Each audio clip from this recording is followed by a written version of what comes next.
not just a preacher, but he's a husband, a father to his 2 kids, and he's a doctor by profession. He's a singer, a musician. He's an iPhone donor, Jules Conference benefactor. Sino gusto ng iPhone? Raise your hand. O, puntahan niyo si Dito ay pagkatapos. Thank you so much for that, Dito. So now we're talking about, now that Dito preached about receiving the Spirit, now you're ready.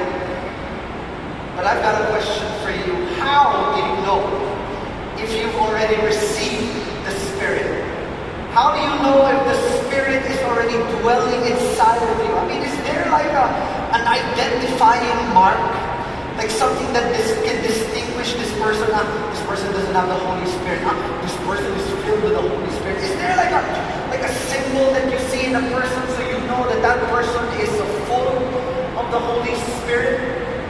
When it comes to food, this would be easy.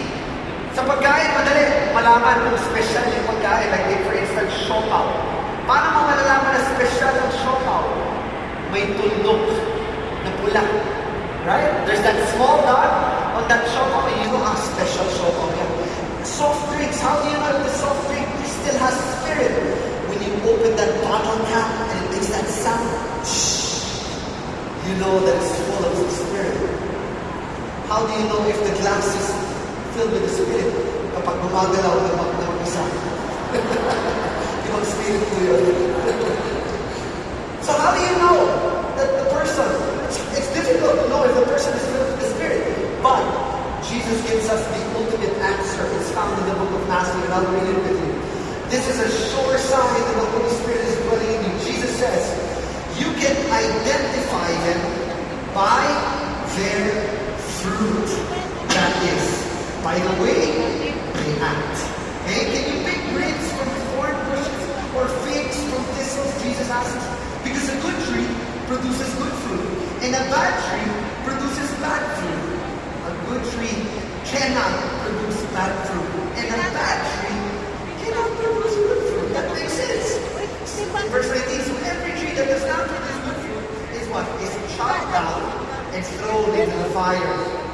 Yes, just as you can identify a tree by its fruit, so you can identify people by their, shout out word, actions. Everybody say actions.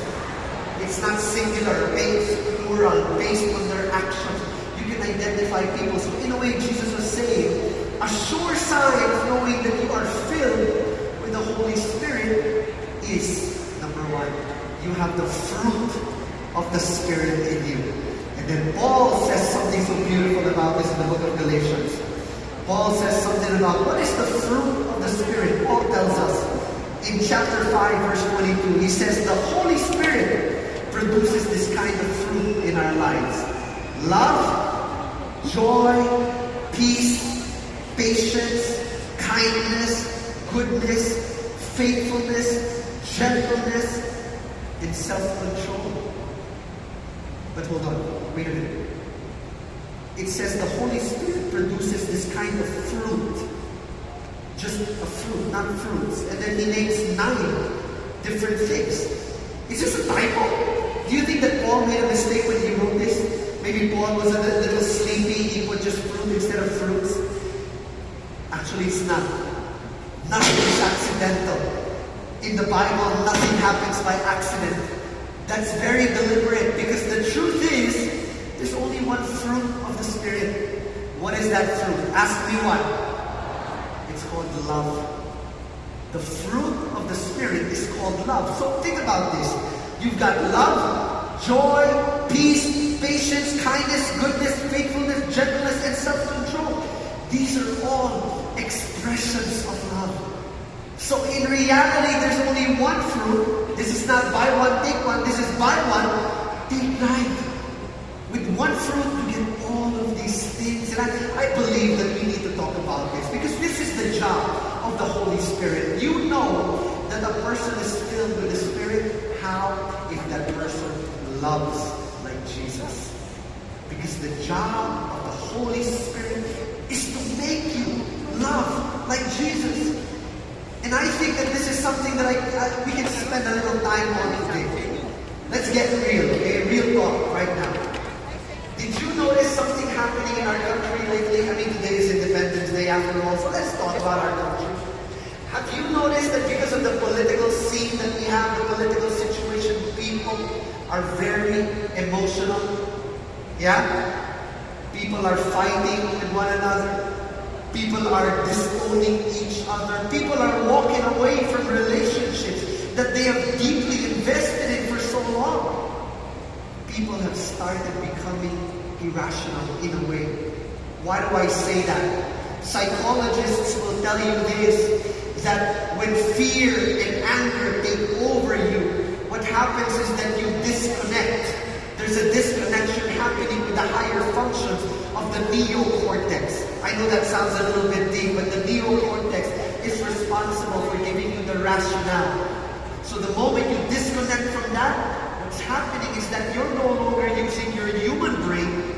When you're angry, when you are afraid, you start using your reptilian brain. So in a way, you could say that when you're angry and afraid, you start becoming like a beast. You start behaving like a serpent.